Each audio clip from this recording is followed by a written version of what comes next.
உட்காருங்க உட்காருங்க. தேவனுக்கு மகிமை உண்டாகட்டும். இந்த நாளிலும் நாம் மீண்டும் தேவ சமூகத்துல கூடி ஜெபிக்கும்படியாய் தேவன் கிருபை செஞ்சார். அவருடைய எல்லாமே அனுபவிக்கும்படி நமக்கு உதவி செய்கிறார். அதற்காக நான் தேவனுக்கு துதி செலுத்துகிறோம். உங்களை யாவருக்கும் இயேசு நாமத்தில் வாழ்த்துக்கள். நம்ம வசனத்துல போகலாம். எரேமியா 3ஆம் அதிகாரம் 14-15 சீக்கிரம் வாசிக்கணும். எபிரேயர் 3:14-15 வாசிப்பெல்லாம். சீர்கெட்ட பிள்ளைகளே திரும்புங்கள் என்று கர்த்தர் சொல்லுகிறார். வாசிங்க. எரேமியா 3:14-15 சீர்கெட்ட பிள்ளைகளே. எரேமியா 3:14 நீங்க வாசிச்சாதான் சரி. இல்லம்மா, எரேமியா 3 சீர்கெட்ட பிள்ளைகளே திரும்புங்கள் என்று கர்த்தர் சொல்லுகிறார். ஒவ்வொரு வார்த்தையும் பாருங்க. நான் தான் உங்களை அழைத்தவர், உங்கள் நாயகர். உங்களை ஊர்ல ஒருத்தன் வம்சத்தில் 2 பேருமாக தெரிந்தேன். நல்ல கவனிங்க. ஊர்ல 1, வம்சத்துல 1. நீங்க பல ஊர்ல பல சூழ்நிலையில பல வம்சத்துல பிறந்தவங்க எல்லாரும் இங்க வரல. ஏதோ 1-2 தேவன் தெரிந்தார். எதற்கு தெரிந்தார் என்று சொன்னால் அடுத்த வார்த்தை சீயோன். சீயோன் அந்த வார்த்தையை தான் சிந்திக்கணும் நம்ம. சீயோன் என்ற சூழ்நிலைக்கு நான் அழைத்து கொண்டு வந்து உங்களுக்கு என் இருதயத்துக்கு ஏற்ற மேய்ப்பர்களை உங்களுக்கு கொடுப்பேன்.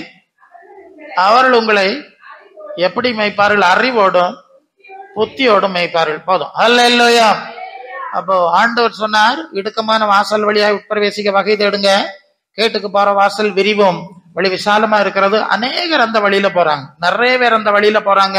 அது போலதான் நம்மளும் ஆடுகளை போல வழி தப்பி தெரிந்து அவனவன் தன் வழியிலே போனோம். ஆனா கர்த்தரோ நம்மை தெரிந்து கொண்டு சிலரை, அது மத்தேயு 7:13-14 இடுக்கமான வாசலில் செல்லுகிற ஜீவனுக்கு செல்லும்படி நித்திய ஜீவனுக்கு தெரிந்து கொள்ளப்பட்டவர்களாக சிலரை, இல்லையா, ஊருக்கு 1 வம்சத்துக்கு 2 தான் சொல்லியிருக்கு. எங்கே கொண்டு வருகிறேன்? சீயோனுக்கு கொண்டு வருகிறேன். அதுதான் விஷயம். கவனிக்கிறீங்களா? சீயோன் என்ற வார்த்தைக்கு தேவன் ஆளுகை செய்கிற இடம், தேவ பிரசன்னம் இருக்கிற இடம் அப்படின்னு பொருள். நீங்கள் சங்கீதம் 102:15 சங்கீதம் 102:15 படிங்க. கர்த்தர் சீயோனை கட்டி மகிமையிலே வெளிப்படுவார். கர்த்தர் சீயோனை கட்டுவார். கர்த்தர் சீயோனை கட்டுவார்.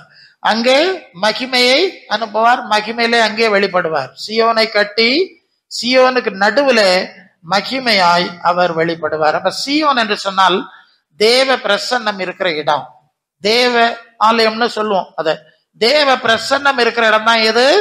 சீயோன். நல்ல கவனிங்க. சிலுவை வச்சிருக்கு, கோயில் இருக்கு, பாட்டு இருக்கு, ஆராதனை இருக்கு, பைபிள் இருக்கு. அப்படிப்பட்ட இடத்த சொல்லல. அந்த வார்த்தை ரொம்ப தெளிவு. சீயோன் என்று சொன்னால் தேவன் கட்டி தேவன் மகிமையாய் வாசம் பண்ணுகிற இடம். அது சங்கீதம் 52 சங்கீதம் 52 என்ன சொல்லுது? பூரண வடிவமுள்ள சீயோனிலிருந்து தேவன் பிரகாசிக்கிறார். எங்க இருந்து பிரகாசிக்கிறார்? சீயோனிலிருந்து. அந்த சீயோன்ங்கிற வார்த்தையை நம்ம சிந்திக்கணும். சீயோனிலிருந்து பிரகாசிக்கிறார். அப்ப சீயோன் என்று சொன்னால் தேவன் இருக்கிற இடம், தேவ பிரசன்னம் இருக்கிற இடம். அதுல இருந்து தான் மகிமை வருகிறது. அதுல இருந்து மற்ற காரியம் வருது. இப்போ சீயோனுக்கு அடிப்படையை புரிஞ்சுக்கிட்டீங்க.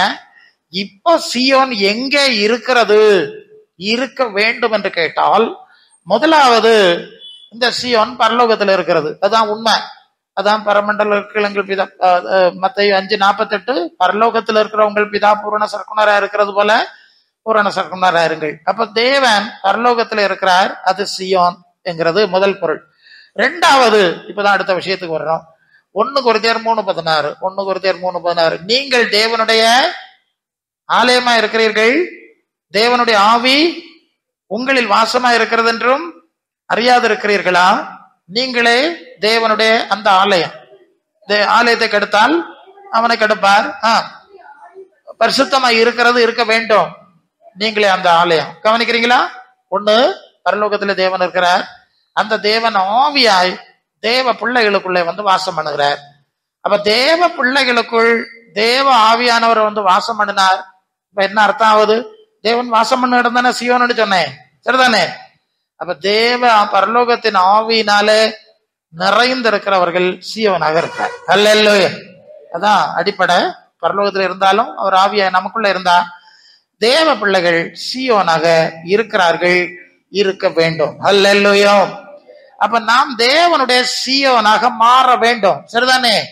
தேவனுடைய சீயோனாய் இருக்க வேண்டும், தேவனுடைய சீயோனாய் மாற வேண்டும் என்பது முக்கியமான காரியம். காரணம், நீங்கள் சங்கீதம் 14:7 கர்த்தர் சியோனிலிருந்து உங்களுக்கு வசனம் சரியா படிங்க. சங்கீதம் 14:7.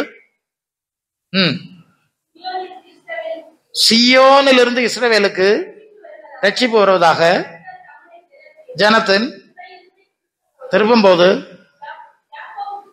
கழிப்போம். சரி, அப்ப சியோனிலிருந்து ரட்சிப்பு வருவதாக எங்க இருந்து வரணும்? சியோனுனா தேவன், தேவ சமூகம்னு சொல்லிட்டேன். பரலோக தேவனுடைய சந்நிதி சமூகத்திலிருந்து ரட்சிப்பு வர வேண்டும். முதலாவது பரலோகத்திலிருந்து வரணும். ஓகே. ரெண்டாவது, இப்ப நாமே சியோன் ஆகிறோம். இப்ப புரியுதா? அதான் விஷயம். நமக்குள்ளே இருக்கிற தூய ஆவியானவர் மூலமாய் நமக்கு ரட்சிப்பு வர வேண்டும். 22 சங்கீதம் 22 படிங்க. 22 படிங்க. கர்த்தர் சியோனிலிருந்து உன்னை, அதானா 22, பரிசுத்த ஸ்தலத்திலிருந்து ஒத்தாசை அருளி சியோனிலிருந்து உன்னை ஆதரிப்பாராக, உதவி செய்வாராக, பரிகாரம் செய்வாராக, எல்லாமே அதுக்குள்ள இருக்கு. ஆதரிப்பாருன்னு அதான் அர்த்தம். சியோனிலிருந்து. அப்ப சியோன் என்றால் தேவ பிரசன்னம் இருக்கிற இடம்.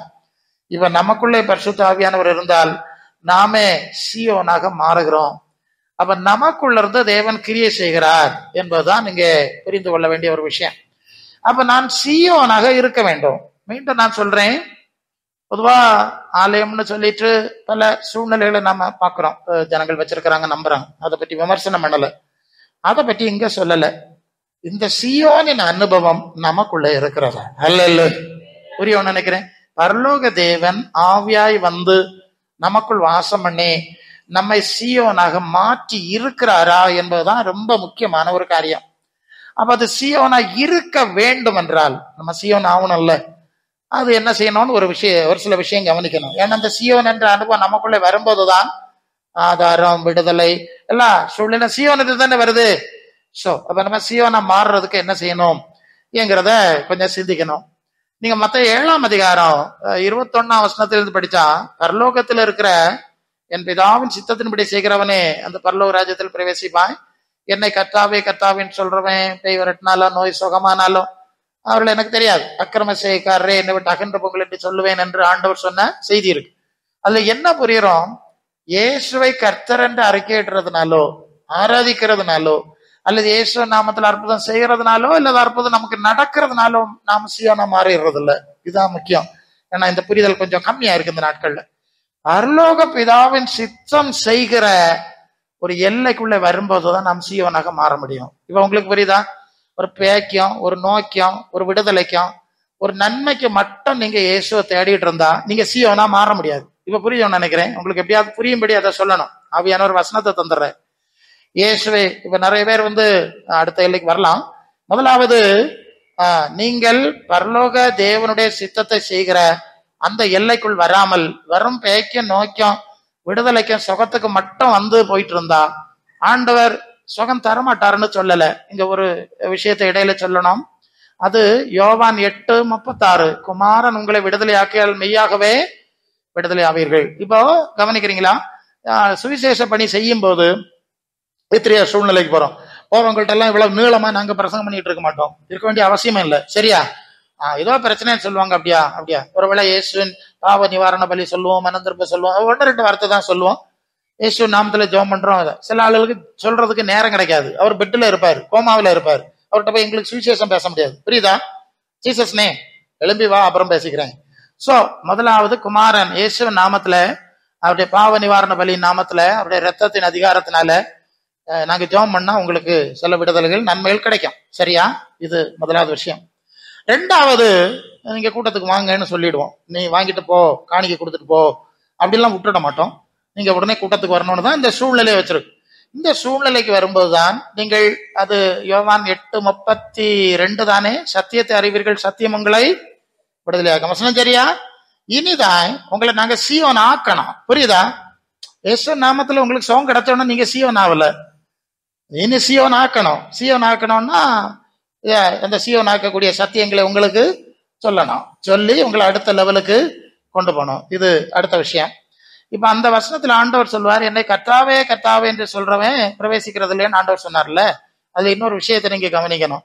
இந்த நாட்கள்ல எல்லா இடத்திலும் இயேசு ஆராதிச்சா அற்புதம் நடக்கும், குறுக்கோளிலே அற்புதம் நடக்குங்கிறது மாதிரி ஒரு ட்ரெண்ட் ரொம்ப அதிகமாய் பரவி கொண்டு வர்றதை பாக்குறோம். ஆனா ஆண்டவர் சொல்லுகிறார், நீங்கள் மத்த 28 கடைசி 2 வசனத்துல, நீங்கள் புறப்பட்டு போய் சகல ஜாதியையும் சீசராக்கி நான் உங்களுக்கு கற்பித்த யாவையும் அவர்களுக்கு உபதேசம் பண்ணுங்கள். சரிதானே? அப்ப இயேசுக்கு சீசர் ஆகுதல் வார்த்தை சரியா? சீசர் ஆகணுமா பக்தர் ஆகணுமா? சொல்லுங்க. சீசர் ஆகணுமா பக்தர் ஆகணுமா? சீசர் ஆகணும். சரிதானே? அதான் அடுத்த பிரச்சனை. இந்த சீசர் ஆகுதல் இல்லாம இயேசுக்கு பக்தர் ஆகிற ஒரு சூழ்நிலை இப்ப வளர்ந்து வருது. அவங்க நினைக்கிறாங்க அப்படி செஞ்சுட்டா அற்புதம் நடந்துரும், இயேசுநாதர் அற்புதம் செஞ்சிருவாரு அப்படின்னு நினைக்கிறாங்க. அது தப்பு. பல வேளை அது ஒருவேளை அப்படி நடந்தால் அது வேற சோர்ஸ்ல இருந்து வருது, வேற சக்தியில வருது. அது சமயம் இருந்தா பேசுவேன். முதல் விஷயம், ஏன்னா நீங்க யோவான் 14:15 நீங்கள் என்னில் அன்புள்ளவர்களா இருந்தால் என் கட்டளைகளை கடைபிடிங்கள். யோவான் 14:23 அன்புள்ளவர்களா இருந்தால் என் வசனங்களை கடைபிடிங்க, அவன் இடத்துல என் பிதா அன்பா இருப்பார் இல்லையா? அப்ப பிதாவாகிய தேவன் வாசம் பண்ணுகிற சீயோனா மாறணும்னா என்ன செய்யணும்? இயேசுவின் வசனங்களை கடைபிடிக்கிற சீசர்லாம் மாறணும். சரிதானே சொல்லுது? அவருக்குள் நிலைத்திருக்கிறேன் என்று சொல்றவன் அவர் நடந்தபடி நடக்கணும். 1 யோவான் 2:6, 1 பேதுரு 2:21 அவருடைய அடிச்சுவடிகளில் நடத்து வரும்படி மாதிரியை. அன்புக்குரியவர்களே, நீங்க பல சூழ்நிலைகள்ல இன்னைக்கு இயேசு நாமம் கன்னியாகுமரி மாவட்டத்துல எவ்வளவோ இருக்கு, எத்தனையோ கூடுகைகள் ஆராதனைகள் எல்லாம் இருக்குது. நீங்க எல்லாம் போவீங்க, பல அவங்க சொன்ன காரியம் எல்லாம் செஞ்சிருப்பீங்க, அதெல்லாம் இருக்கட்டும், நான் அதுக்குள்ள வரல. எனக்கு ஆவியானவர் தர்ற வார்த்தை, நீங்க சீயோனாய் மாற விரும்புகிறீர்களா, சீயோனாய் மாறினீர்களா? இதான் இப்போ பார்க்கணும். அப்ப சீயோன் என்று சொன்னால் இயேசுனுடைய போதனையில சீஷத்துவத்திலே நடப்பது, பரலோக பிதாவுக்கு சித்தம் செய்யறது, இயேசுக்கு சீஷத்துவத்திலே நடக்கிறது தான் சீயோனின் அனுபவம் என்பதை அடிப்படையில புரிந்து கொள்ளுங்க. அதுல எந்த அளவு நாங்க எவ்வளவோ பிரசங்கம் பண்ணுவோம், இங்க எவ்வளவோ ஜெபம் நடக்கும். உங்களுக்கு தனிப்பட்ட முறையில பல வேளை ஜனங்களுக்கு பிரச்சனை என்னன்னா, இங்க வந்திருப்பாவ கொஞ்ச நேரம் கையடிப்பாவ, பாட்டு பாடுவாவ, ஏதோ ஜெபம் பண்ணிட்டு சத்தம் போட்டுட்டு போயிடுவாவ. ஆனா ஆண்டவரோடு அவங்க நடக்கிறது இல்லை. புரியலையா? ஆண்டவரோடு அவருடைய வார்த்தையை தியானிச்சு கர்த்தருடைய வேதத்தில் தியானமா இருக்கிற மனுஷன் பாக்கியவான்னு சொல்லி இருக்கு. அப்ப கர்த்தர் இயேசுனுடைய வார்த்தைகளை வாசிச்சு தியானிக்கிற அனுபவம் இப்ப கிடையாது. டோட்டலி சும்மா வடக்குதக்கா வண்டியை எடுத்துக்கிட்டு அங்க விடுதலை கிடைக்குது, இங்க கட்டா உட்காவன்னு ஓடிட்டு தெரியாதுனே தவிர கையில இருக்க ஆண்டவருடைய வார்த்தைய வாசிக்கிறது இல்லையா? ஆண்டவர் எனக்கு ஸ்பெஷலா அதை சொல்லியிருக்காரு, என் பிரமாணங்களை எழுதி கொடுத்தேன், அதை அந்நிய காரியமா போட்டுட்டு ஓடிக்கிட்டே நடக்காவேன்னு சொல்ல. அப்ப ஆண்டவருடைய வார்த்தையை தியானிச்சு ஆண்டவரோட நடக்கிற அனுபவம் எப்படி இருக்குன்னு நீங்கள் என்ன செய்யணும்? பார்த்துக்கொள்ளணும். அடுத்தது ஒரு விஷயத்த பார்க்கணும். அதாவது அது லூக்கா 4 அதிகாரம் 5 வசனத்துல, லூக்கா 4 அதிகாரம் 5 வசனத்துல பிசாசு சொல்றான், உலகம் முழுவதும் எனக்கு ஒப்புவிக்கப்பட்டிருக்கிறது, எனக்கு இஷ்டமானவனுக்கு நான் கொடுப்பேன் அப்படின்னு சொல்லுகிறேன். அப்ப இந்த உலகம் முழுவதும் இப்போது பிசாசு தன் ஆளுகையில வச்சிருக்கான். ஆதாமுக்கு கொடுத்தது, அவங்க பாவம் செஞ்சு இஸ்ரவேலர்களுக்கு கொஞ்சம் கொடுத்து அவங்களும் செய்து எல்லாம் சாத்தானு கையில வந்துட்டு நம்ம அடிக்கடி வசனங்கள் பாக்குறது தான். அப்ப உலகம் பிசாசனுடைய ஆளுகை. அதனாலதான் யோவான் 14:30 இதோ உலகத்தின் அதிபதி வருகிறான், அவனுக்கு என்னிடத்தில் ஒன்றுமில்லை. நல்ல கவனிக்கிறீங்களா? பல வேளை பிசாசனுடைய போராட்டத்துல ஜெயிக்க முடியாத ஒரு காரணம், இயேசு ஜெயிச்சாரே, அவரை கொண்டோட ஓடி போச்சு, பாதத்துல விழுந்தது, அலறி அடிச்சது எல்லாம் நம்ம சொல்லுறோம். ஏன் நம்ம கண்ட அலற இல்ல? இயேசுநாதரை கண்டு அலறிச்சு ஓடிச்சு, நம்ம கண்டு பயப்படல. ஏன் பயப்படலைன்னா இயேசு சொல்றார், இந்த உலகத்தின் அதிபதிக்குரிய ஒன்றும் என்னிடத்தில் இல்லை. அல்ல, பிசாசுக்குரிய காரியம் நமக்குள்ள இருந்தா அவன் அலற மாட்டான். நீ என்னது சத்தம் போடுவ, என் காரியம் தானே உனக்குள்ள இருக்கு, நீ எனக்கு ஆளுதானேன்னு சொல்லிடுவான். அதனால அவன் ஒரு இடத்துல ஒரு மனுஷன் ஸ்கேவான்னு சொல்லக்கூடிய ஒரு ஆசாரியா, நமக்கு 7 குமாரர்கள் மந்திரவாதிகள், அவர்கள் இயேசுவின் நாமத்தினாலே ஒரு பிசாசு பிடிச்ச மனுஷனுக்கு பிசாசை விரட்ட முயற்சி பண்ணுகிறார்கள். அவன் சொல்லுகிறாங்க, பவுல் பிரசங்கிக்கிற இயேசு நாமத்துல கட்டளை இடுகிறோம். பவுல் ஒரு ஊழியக்காரர், அவர் அவ்விதமா இயேசு நாமத்துல பிசாசு எல்லாம் விரட்டுறத அவன் பார்த்ததுனால பவுல் பிரசங்கிக்கிற இயேசுவின் நாமத்திலே கட்டளை இடுகிறோம் அப்படின்னு சொல்லி பிசாசை விரட்ட முயற்சி பண்ணுகிறான். அது 19வது அதிகாரம், இப்ப சொல்ல 19வது அதிகாரம் 13 இருந்தே இருக்கு. அப்ப பிசாசு சொல்லுகிறான், பொல்லாத 15 பொல்லாத ஆவி அவர்களை நோக்கி, இயேசுவே தெரியும், பவுலையும் தெரியும், நீங்க யாரு சரியா, நீங்க யாரு என்று சொல்லி சட்டையெல்லாம் கிழிச்சு அவைய ஓடி போனாவலாம், அங்க எழுதிருக்கு. அப்ப இது போலதான் நம்ம இயேசு நாமத்துல பேய விரட்டினான்னு சொல்லுவாங்க. உனக்கு இயேசுக்கு என்ன சம்பந்தம்? சும்மா இயேசுன்னு அலற. பல சூழ்நிலைகள்ல வந்துருக்கு, உங்களுக்கு தெரியாம இருக்கலாம், எங்களுக்கு ஆண்டவர் படிப்பீங்க. உனக்கு இயேசுக்கு என்ன சம்பந்தம்? இயேசுக்கு வார்த்தை உனக்குள்ள இருக்கா? இயேசுக்கு மாதிரி உனட்ட உண்டா? ஒன்னும் இல்லையே, பின்ன இயேசு இயேசுன்னு அலறிட்டு நடக்க நீ யாருடா இங்க கேட்டான். இப்படி பல வேளை நமக்கு அனுபவங்கள் ஏற்படுது. ஆகவே இயேசுவின் வார்த்தைகள் அந்த சீஷத்துவம்னு சொல்றாத, அந்த சீஷத்துவத்திலே சரியாய் நடக்க நீங்க பிரயாசம் பண்ணணும்னு சொல்லிட்டு, இப்போ உலகத்தின் அதிபதி பிசாசுன்னு சொல்லிட்டோம். இந்த உலக காரியங்களை நீங்கள் அதிகமா நீங்க வந்து அதை 1 யோவான் 2ஆம் அதிகாரம் 15-17 வரை உலகத்திலும் உலகத்தில் உள்ள அன்பு கூறாதிருங்கள். சரியா? அன்பு கூறுதால் பிதாவின் அன்பு இல்ல. ஏன்? உலகத்தை ஆட்சி செய்யறது பிசாசு. அப்ப பிசாசு ஆட்சி செய்ய உலகத்தை நீங்க நேசிச்சா, ஆசீர்வாதம் நினைச்சா பரலோக பிதாவுக்கு அன்பு வராது. நீங்க சீயோனா மாற முடியாது. புரியுதா நான் சொல்லுது? ரொம்ப ஆழம். இதெல்லாம் அநேகருக்கு தெரியல. பிசாசு ரொம்ப தந்திரமா வந்து நம்ம பலவீனப்படுத்துறான். எங்க பலவீனப்படுறோம் நமக்கே தெரியல. பலவில்லை. இல்லையோ? சரி, அப்ப உலகத்தை நீங்க வரிசையா கீழே சொல்லி இருக்கு. கண்களின் நிச்சை, மாம்சத்தின் நிச்சை, ஜீவனத்தின் பெருமை, எனக்கு 10 கார் இருக்கு, 5 வீடு இருக்கு, இப்படி எல்லாம் ஜீவனத்தின் பெருமை தானே. இதெல்லாம் பிதாவினால் உண்டானது கிடையாது, உலகத்தால் உண்டானது. அவர் தான் எல்லாம் சாபம் போட்டுட்டு போயாச்சு, பூமியின் நிமித்தம் சபிக்கப்பட்டிருக்கோம். சரியா? அப்ப இந்த உலக நேசம், உலகத்தை ஆசீர்வாதம்னு பேசக்கூடிய அது ரொம்ப தப்பு. பேச முடியாது. அவரை சபிச்சதை நாங்க ஆசீர்வாதம் பேச முடியாது. தகுதியான அவசியம் இருக்கு, தேவையில்லை தருவார், அவ்வளவுதான். அதை பயன்படுத்திக்கிட்டு நாங்க எங்க ராஜ்யத்துக்கு போயிடுவோம். இது எங்க தேசம், சொந்த தேசம் இங்க இல்ல, அது பரலோகம். அல்ல இல்லையா? புரியுதா? உங்க மனசுல இந்த உலகத்தின் உயரங்களில் ஏறணுங்கிற எண்ணம் இருந்தா பிசாசை ஜெயிக்க முடியாது. நீங்க சீவனா மாற முடியாது. ஆனா தேவனுக்கு விரோதமான பகை இல்லையா? யாக்கோபு 4:4 உலக நேசம் தேவனுக்கு விரோதமான பகை. இப்ப இயேசு சொல்லுகிறார், அது யோவான் 17:14-16 நான் உலகத்தான் அல்லாது போல் அவர்கள் உலகத்தார் அல்ல. அப்ப இயேசு ஒரு சீயோனா இருந்த ரகசியம் என்னது? நான் உலகத்தான் அல்ல, உலகத்தோட சேர இல்ல, எனக்குள் தேவ ஆவியானவர் மட்டும் இருக்கிறார், அவருக்கு சித்தம் செய்யறேன். இப்ப புரியணும்னு நினைக்கிறேன். அப்ப நீங்க சீயோனா மாறணும்னா முதலாவது தேவ சித்தம் செய்ய ஒப்பு கொடுக்கணும். இயேசுவின் சீஷத்துவத்துக்குள்ள வரணும். சும்மா பக்தர் மாதிரி ஆராதரிச்சுட்டு எல்லாம் நடக்கப்படாது, சொல்லிதான் ஆகணும். இன்னைக்கு எல்லா சபையிலும் இந்த பிரச்சனை வந்தாச்சு. சீஷத்துவம் இல்லாதனால அவருடைய ஜீவன் இல்லை, வெள்ளமை இல்லை, வெள்ளம் இல்லை, நடக்கல. சரி, அடுத்தது உலக நேசத்தை நீங்க விட்டுறணும். அடுத்த ஒரு காரியம் நீங்க புரியுங்க. ஒரு வசனம் இருக்குல்ல அப்போஸ்தலத்துல, அது 14 இருக்கலாம் அதிகாரமா, வசனத்தை உறுதி முன்னால வருது. 14:3 தான். அவர்கள் அங்கே சஞ்சரித்து கர்த்தரை முன்னிட்டு தைரியம் உள்ளவர்களாய் போதகம் பண்ணினார்கள். அவர் தமது கிருபை உள்ள வசனத்துக்கு சாட்சியாக அடையாளங்களும் அற்புதங்களும் அவர்கள் கைகளால் செய்யும்படி அனுக்கிரகம் பண்ணினார். ஹல்லேலூயா. அப்ப தேவ ராஜ்யத்துக்குரிய வசனம், செய்தி, நடைமுறை எங்க இருக்கோ அது சியோன். சரிதானே? சியோனுடைய அடிப்படை புரிஞ்சிருக்க. இப்போ அப்படிப்பட்ட சூழ்நிலையில் அப்போ என்னது? விசேஷத்துவம், பிதா சித்தம், இயேசுவின் வார்த்தை, தூய ஆவியானவருடைய பிரசன்ஸ் இருக்கக்கூடிய சூழ்நிலையில் பேசப்படுகிற தேவ சித்தமான வார்த்தைகள், அதான் ரொம்ப கவனத்துல கொள்ளணும். தேவ ராஜ்யத்துக்குரிய வார்த்தைகளுக்கு உறுதிப்படுத்தும்படிதான் அற்புதங்களை அவர் செய்கிறார். நல்லா நீங்க கவனிங்க. பரலோக தேவ சித்தம் அல்லது இயேசுனுடைய வார்த்தை, அப்போஸ்தலருடைய வார்த்தைக்கு ஒப்பான போதனை உபதேசம் எங்கே இருக்கிறதோ அதைத்தான் பரலோக தேவன் உறுதிப்படுத்தும்படி அடையாளங்கள் அற்புதங்களை செய்வார். அடுத்தது இதுக்கு எதிரான லெவல்ல போயிடாதுங்க.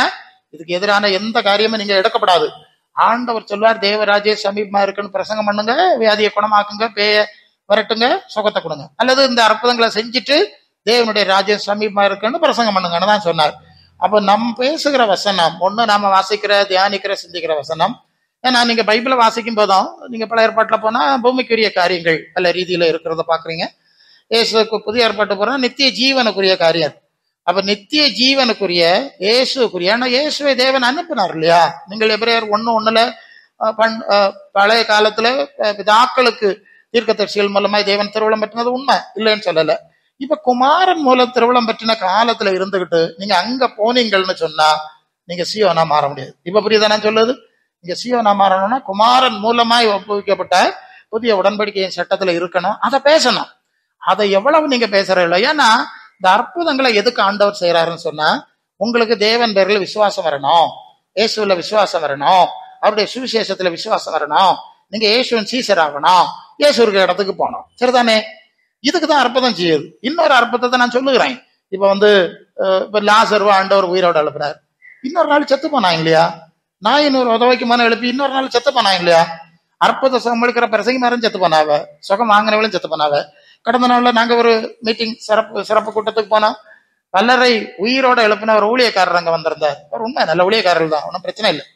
நான் செய்தி சொல்லிட்டு இருந்தேன். எனக்கு ஆவியான ஒரு காரியத்தை போட்டார், நான் அவரை வச்சுக்கிட்டே சொன்னேன். இந்த பாஸ்டர் அநேகரை உயிரோட எழுப்புனதுனால இந்த பிரசங்கியார், இந்த பாஸ்டர் பரலோகத்துக்கு போக மாட்டார். அவர் பிதாவின் சித்தம் செஞ்சாதான் பரலோகத்துக்கு போவார்.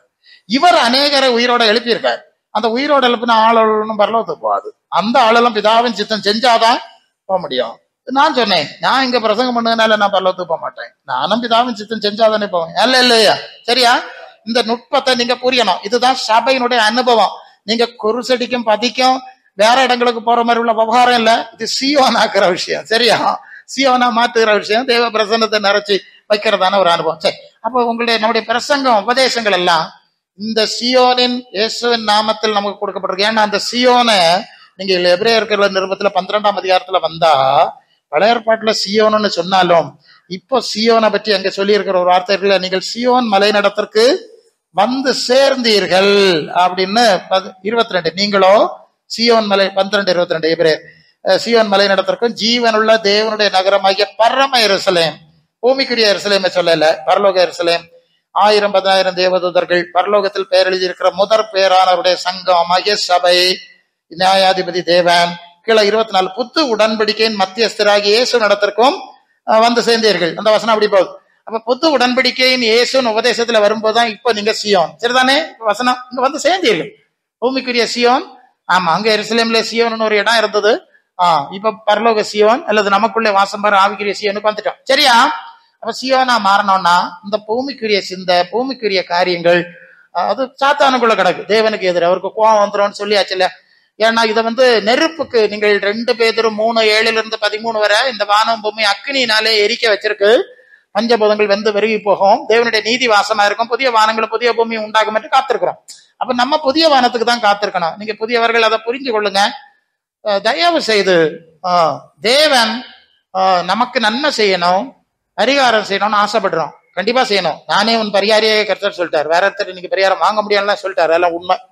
ஆனா இங்க ஒரு பிரச்சனை என்னன்னா, நீங்கள் மத்தேயு 15:26 தானே, 15:26 ஒரு பொம்பளை இயேசுனார்கிட்ட வர்றா, என் பிள்ளைக்கு சாசுபடி அவளுக்கு விடுதலை வேணும்னு கேட்கிறான். ஆண்டவர் ரொம்ப நேரம் ஒண்ணுமே சொல்லல, அவர் பாட்டுக்கு போறாரு, சத்தமே பதிலே பேசல. சோ சீசர்கள் சொல்றாங்க, ஆண்டவரே இவ காலையில இருந்தே சத்தம் போடுறா இல்ல, இவ்வளவு அனுப்பப்படாதா இல்லையா?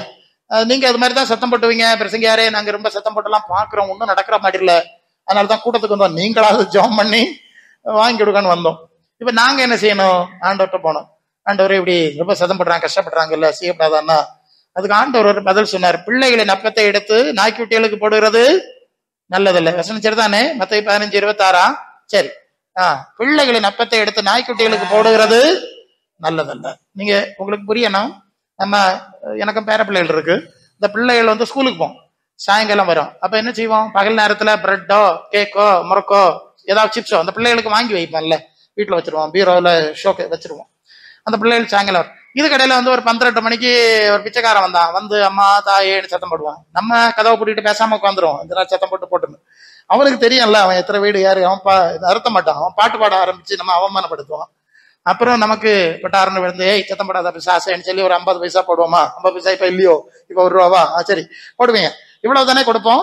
சரி, சாயங்காலம் 50 பைசா கொடுத்தீங்க, நம்ம தான் வாங்கி வச்சிருக்கோமே பிரெட் இல்லைன்னா சிப்ஸ், அதை அந்த பிச்சைக்காரனை கொடுப்போம், கொஞ்சம் கொடுப்போம். கொடுப்பீங்களா? யாராவது கொடுக்க மாட்டீங்கல்ல? அதான் சரி. இப்ப சாயங்காலம் பிள்ளைகள் வந்தோடனே அது வண்டியில இருந்து சாடி கதவை ஒரு சவுட்டு, கதவை திறந்து போட்டுருக்கணும், அங்க லாக் பண்ணிட்டு உடைச்சிரும், அதனால திறந்து போட்டுட்டு தான் போகணும், சும்மா சாத்தி வைக்கணும். அது வந்தோடனே டப்பார்னு ஒரு மிதி, பேகை தூக்கி அங்க எறிஞ்சிட்டு நேரம் பறந்து போய் நம்ம எங்க அந்த இது வச்சிருப்போமோ அது தெரியும், அதுக்கு அது போய் ஏறி எடுத்துரும். இந்த அம்மா சத்தம் போடுவா, லேய் தம்பிக்கு வேணாம்பல தங்கச்சிக்கு வேணாம்பல, இழுத்து போட்டு தின்னு பாதித்துனா உங்களுக்கு தெரிஞ்ச விஷயம் தானே. இப்ப பிள்ளைகளுக்கும் பிச்சைக்காரனுக்கு வித்தியாசம் தெரிஞ்சுதான். நாம தேவ பிள்ளைகள் சியோனா மாறணும். அவங்களுக்கு வச்சிருக்கேன், பிச்சைக்காரன் ரொம்ப சத்தம் போட்டா 1 ரூபா கொடுப்பேன், 50 பைசா கொடுப்பேன், தட்ஸ் ஆல். சரியா? அப்ப சியோன்ங்கிற அனுபவத்துக்குள் நாம் முழுமையாக வந்து விட வேண்டும். இது நல்லா புரிஞ்சிருங்க. ஒண்ணு, தேவ பிரசன்னம் இருக்கிற அந்த சியோன் அனுபவத்துக்கு வந்துருங்க. 2வது, பூலோக தேவனுக்கு சித்தம் செஞ்சிடாதுங்க, அதுக்கு பழைய காலம் செஞ்சாச்சு. இனி தேவ சித்தம் செய்யுங்க. ஏன் தேவ சித்தம் செய்யணும்னா, அது வெளிப்படுத்தல் 21:3 படிங்கள் சீக்கிரம். 21:3 வரதை பார்க்கலாம். 21:3. பரலோகத்திலே மேலும் பரலோகத்திலே ஒரு சத்தம் உண்டாக கேட்டேன். அது இதோ மனுஷரிடத்திலே தேவனுடைய, கவனிக்க, மனுஷரிடத்திலே தேவனுடைய வாசத்திலும் இருக்கிறது, அவரிடத்துல அவர் வாசமா இருப்பார், அவர்களும் அவருடைய ஜனங்களா இருப்பார்கள். தேவன் தாமே கூட இருந்து தேவனாயிருப்பார். நில்லுங்க, அடுத்து போலாம். கவனிக்கிறீங்களா? இப்ப என்ன புரிஞ்சுங்க? சோ நான் அடிக்கடி சொல்றது, இந்த பிள்ளை எல்லாம் வெளியூர்ல இருக்கும், படிக்கிறதுக்கோ வேலைக்கோ வெளிநாட்டுக்கோ எல்லாம் போறாங்க. சோ போன்ல பேசுறீங்க, வீடியோ கால்ல கூட இப்ப பேசுறீங்க. என்னதான் பேசினாலும் மக்களே கிறிஸ்துமஸ் வருது இல்லையா, ஒரு 10 நாள் லீவ் வாங்கிட்டு ஒருக்கா வந்துட்டு போயிருது சொல்றாங்களா இல்லையா? என்ன இருந்தாலும் அதை பார்க்கணும். போன்ல பேசினா கூட அவ பிள்ளைகள் ஒரு 10 நாள் நம்மோட நிக்கணும். அந்த நாள் பாயசம் பணியாரம் எல்லாம் சுட்டு அந்த மாதிரி இல்லையா, அந்த 10 நாளும் ஒரே, ஏன்னா 10 நாள் தான் நிக்க போறான், 10 நாளும் கொண்டாட்டம் தான். அப்புறம் அப்படி சோ நீங்க விரும்புறீங்கல்ல, இது மாதிரிதான். கவனிக்கிறீங்களா? தேவனாகிய கர்த்தரும் தம்முடைய பிள்ளைகள் தம்மோடு கூட இருக்கிறத விரும்புறாரு. அல்ல சரியா? கொஞ்சம் புரியுங்க. அதான் யோவான் 14:2-3, நான் இருக்கிற இடத்துல நீங்களும் இருக்கும்படி நான் மறுபடியும் உங்களை சேர்த்துக் கொள்வேன்னு சொன்னார்ல, வேற ஒரு இடத்தை உண்டாக்கிட்டு வருவேன்னு சொல்லிட்டார். இப்ப கவனிக்கிறீங்களா? அந்த ஆண்டவர் இருக்கிற இடத்துக்கு உங்களுக்கு போறதுக்கு ஆசை இல்லைன்னா உங்களுக்கு ஏன் அவர் நன்மை தரணும்? உங்களுக்கு ஏன் விடுதலை தரணும்? தந்தாலும் சாவத்தான் போறீங்க. நித்திய ஜீவனுக்கு நியமிக்கப்படலை. நீங்க 2ஆம் மரணமாக்கி அக்கனக்கடல்ல தான் தள்ளணும். ஆமா, சிலர் தான். இன்னொரு விஷயம் நீங்க புரியுங்க, உலகத்துல கோடானு கோடி பேர் பறந்து போயிட்டு இருக்கிறாங்க. எல்லாத்துக்கும் சொர்க்கத்துக்கு போவாங்கன்னு தயவு செய்து நினைச்சிடாங்க. அல்ல, அநேகர் தப்பா நினைச்சிடாங்க. இது விசா சொல்றான், இவங்க எல்லாம் நெவர். நித்திய ஜீவனுக்கு நியமிக்கப்பட்டவர்கள் ரொம்ப சிலரா இருக்காங்க. உண்மைதான் சொல்றேன். அதான் இடுக்கமான வாசல் சொல்லிட்டேன், நேரம் போயிடும். இடுக்கமான வாசல் சிலர் போவாங்க. அண்ணனோ தம்பியோ மாமனோ மச்சனோ அந்த பேச்செல்லாம் கிடையாதுங்க. அந்த நித்திய ஜீவனுக்கு தகுதியானவர்கள், உங்களுக்கு புரியும் நினைக்கிறேன், நித்திய ஜீவனுக்கு தகுதியானவர்கள் மட்டும்தான் போவார்கள். ரொம்ப சிலர் தான் இருக்கிறாங்களா? சரியா? ரொம்ப சிலர். எல்லாம் கவனிங்க. பரலோகத்துக்கு போறது எத்தனை பேரு? சிலரு. அந்த வசனம் பார்த்துட்டேன்ல, ஊருக்கு 1 வம்சத்துக்கு 2. அந்த வசனம் மேட்ச் தானே. அநேகர் வேற விதமாய் நடக்கிறார்கள். பிலிப்பியர் 3, 17, 18, 19 படிக்கிறோம். அப்ப சிலர் தான் பரலோகத்துக்கு நியமிக்கப்படுகிறார்கள். இந்த எல்லைக்குள்ள நீங்க இருப்பீர்களா? சிலர் தான் சியோனா இருக்கிறார்கள். இந்த சியோன் எல்லைக்குள்ள நீங்க இருப்பீர்களா, இருக்க விரும்புறீங்களான்னு சரியா முடிவு பண்ணுங்க. பேய்க்க நோக்கியும் உடனே பேய் போனாலும் சாவு வருங்க, எல்லாரும் ஒரு நாள் அவசானிக்கும் இல்லையா? முடியும் இல்ல? முடியும். ஆகவே இதுல ஒரு தெளிவுக்கு வந்துடணும். நான் சியோனா இருக்க விரும்புகிறேன், தேவன் வாசம் சேர தேவ ஆலயமாய் இருக்க விரும்புறேங்கிற முடிவுக்கு வாங்க. நான் பூலோக சித்தம் செய்யறதுக்கு ஏதோ கொஞ்ச நாலஞ்ச வாழ்ந்துட்டு மலர் விளையம் வச்சதுக்கு ஒன்றும் இல்லை.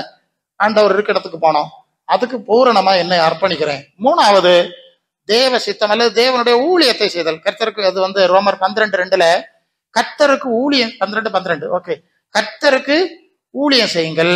அது யாருக்கு சொல்லி இருக்கு? ஊழியக்காரர்களுக்கு சொல்லல, ஊழியக்காரர்களுக்கு இருக்கிறாரு, அழைக்கப்பட்டவர்கள் இருக்கிறார்.